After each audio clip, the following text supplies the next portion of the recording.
मैं खा लूंगी। अभी तुम खाना खा लो, फिर मैं अभी जंगल जाऊंगी तो वहीं खाना खा लूंगी और तुम्हें और कुछ भी लेते आऊंगी। अभी यह फल तुम खा लो बेटा। नहीं माँ, आप खा लो। ये फल मुझे सच में बिल्कुल भूख नहीं लगी है। आपने आज सुबह से कुछ नहीं खाया है। आप खा लो। अभी तुम जब जंगल से वापस लौटोगी तो जो कुछ लाओगी मैं वह खा लूंगा। अभी मुझे भूख नहीं लगी है। प्लीज माँ, आप खा लो ये फल। अरे बेटा, मैं तुझे अच्छे से जानती हूँ। मैं तेरी माँ हूँ। मैंने सुबह से कुछ नहीं खाया है, इसलिए तू यह फल नहीं खा रहा है। बेटा, इतना प्यार मत किया कर मुझसे।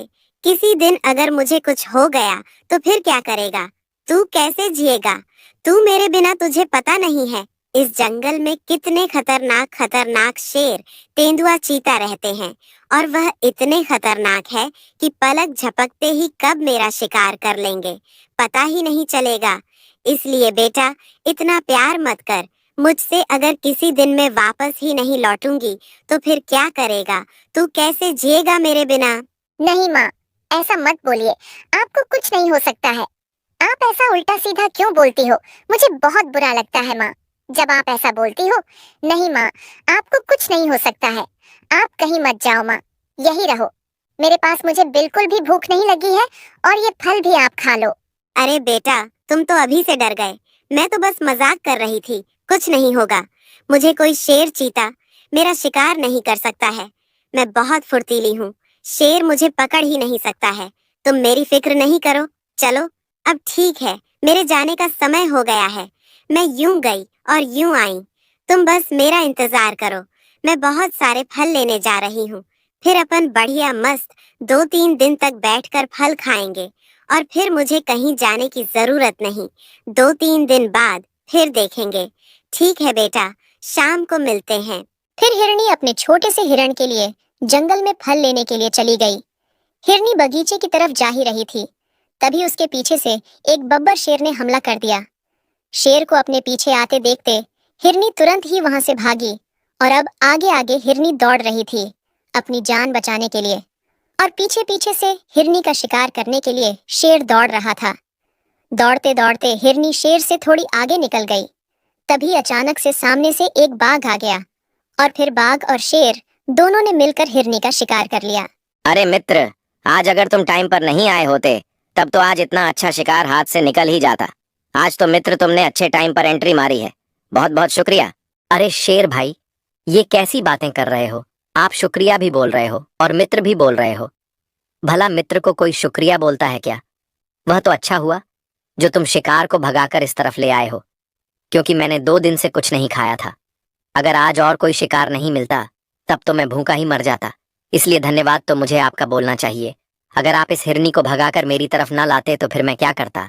ये दोनों बचपन के जिगरी मित्र हैं और बहुत दिनों में मिले हैं, इसीलिए इनको बहुत अच्छा लग रहा है और हिरनी का शिकार भी कर लिया, तो उस वजह से दोनों और भी ज्यादा खुश हैं। लेकिन इधर छोटा हिरण अपनी माँ का इंतजार कर रहा है। उसे आज रोज जैसा नहीं लग रहा है। आज उसे कुछ अजीब सा लग रहा है। अरे आज कैसा लग रहा है? आज तो बहुत अजीब अजीब सा लग रहा है। मेरी माँ तो रोज फल लेने के लिए जाती है, लेकिन मुझे ऐसा तो पहली बार लगा है। आज ही मेरी माँ को अजीब अजीब सी बातें भी कर रही थी। अब तो मुझे बहुत बुरा भी लग रहा है। पता नहीं माँ कब तक आएगी। बस आज मेरी माँ घर वापस जल्दी आ जाए। अब तो मैं रोज अपनी माँ के साथ जाऊंगा, कभी उन्हें अकेले नहीं जाने दूंगा। फिर छोटा हिरण थोड़ी देर इंतजार करता रहा, लेकिन इंतजार करते करते हुए थक गया।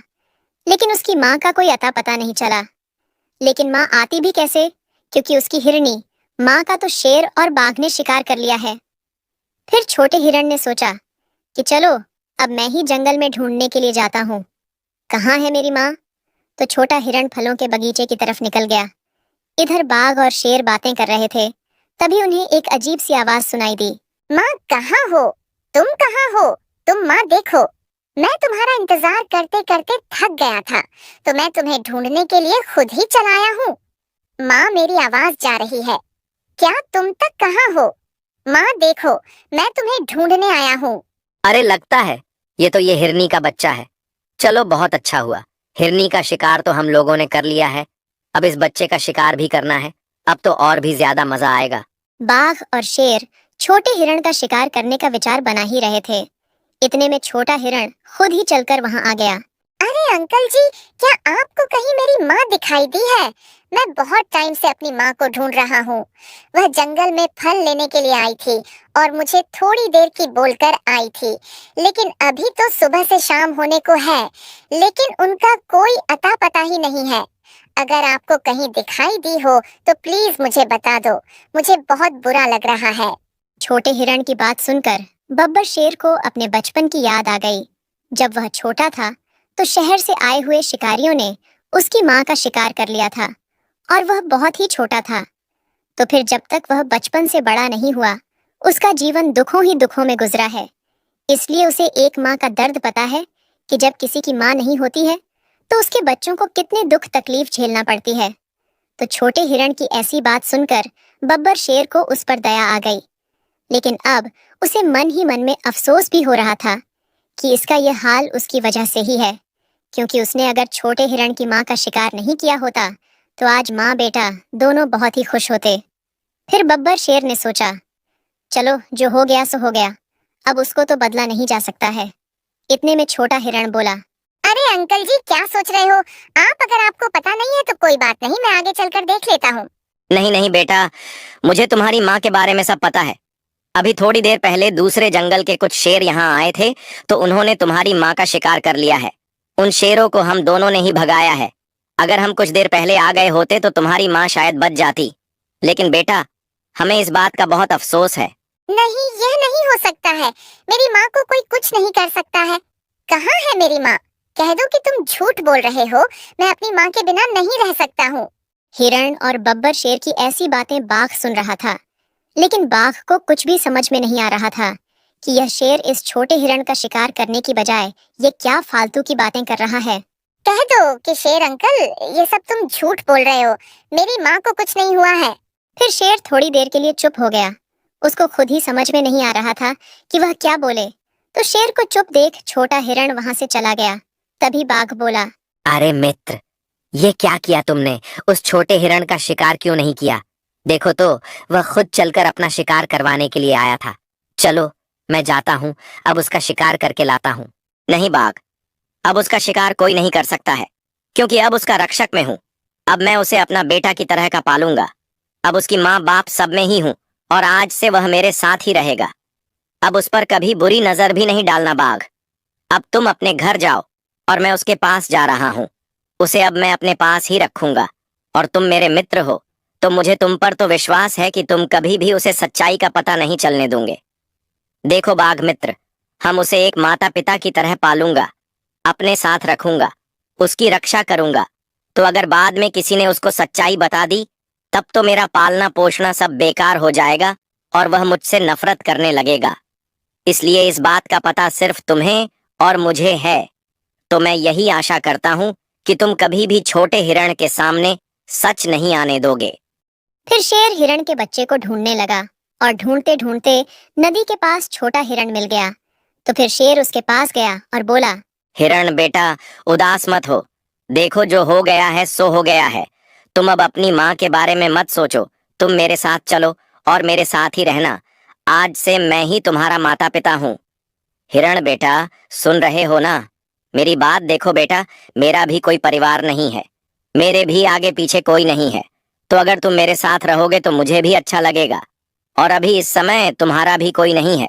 बेटा सुन रहे हो ना मेरी बात? इधर देखो, मेरी तरफ मेरी बात को समझो तुम। नहीं, मुझे कुछ नहीं सुनना है। मुझे तुम्हारी बात नहीं सुनना है शेर अंकल। तुम यहाँ से चले जाओ। मुझे पता है तुम्हें मुझ पर दया आ रही है। एक अनाथ बच्चे को रोते हुए देखकर तो हर किसी को दया आ जाएगी, लेकिन ऐसी दया की जिंदगी में नहीं जी सकता हूँ।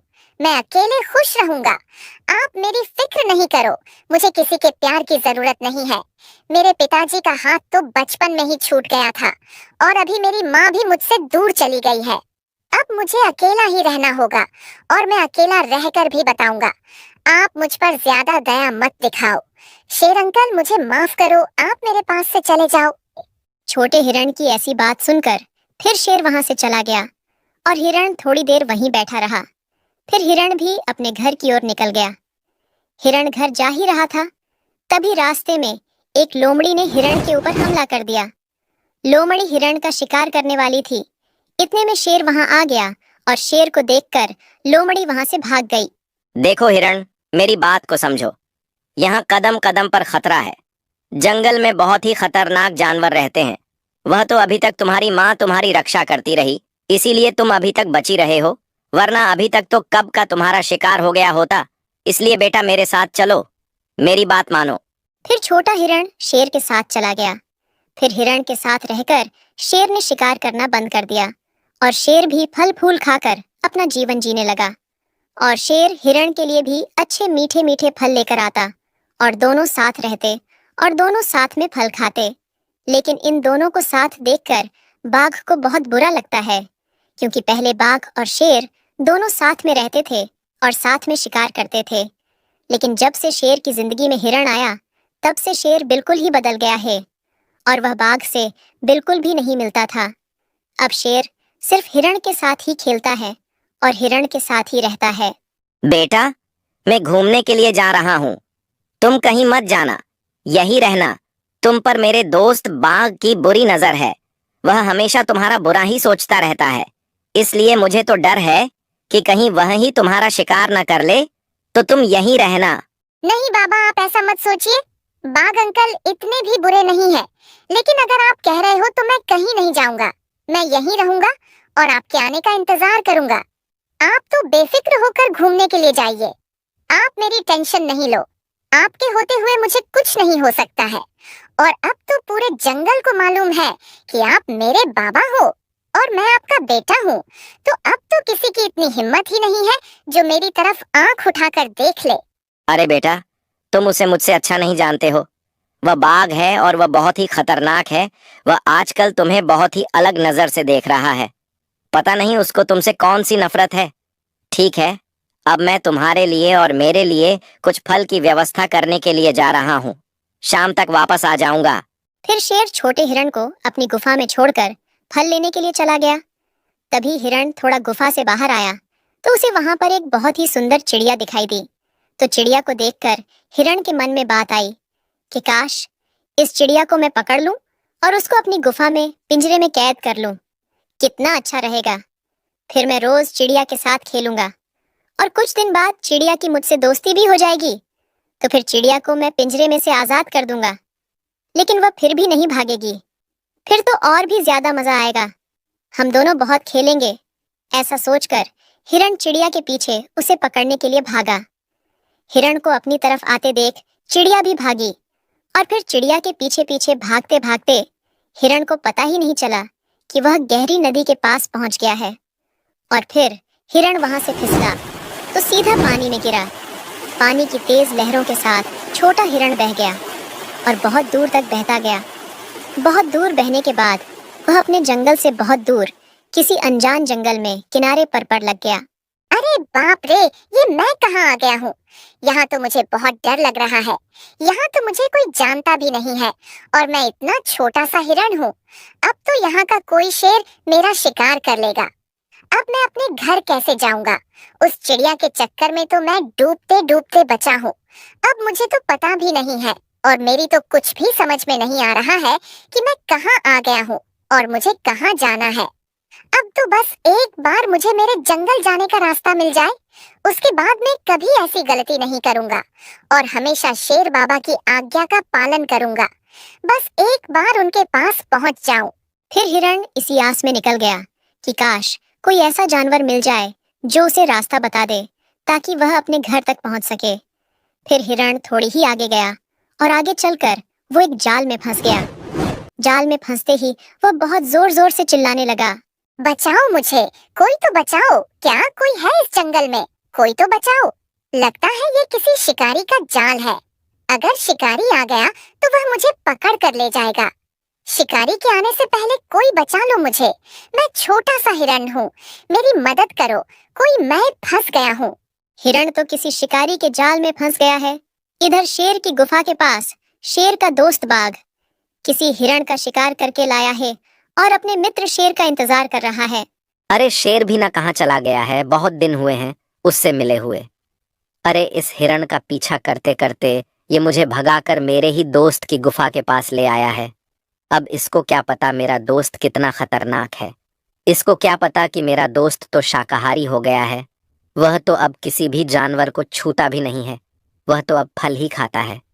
चलो, उसके आने से पहले मैं इसका सफाया कर दूं और फिर थोड़ी देर अपने पुराने मित्र से गपशप करूंगा और फिर वापस अपने घर चला जाऊंगा। इधर शेर महाराज भी बहुत सारे फल लेकर अपने घर की ओर निकल गए।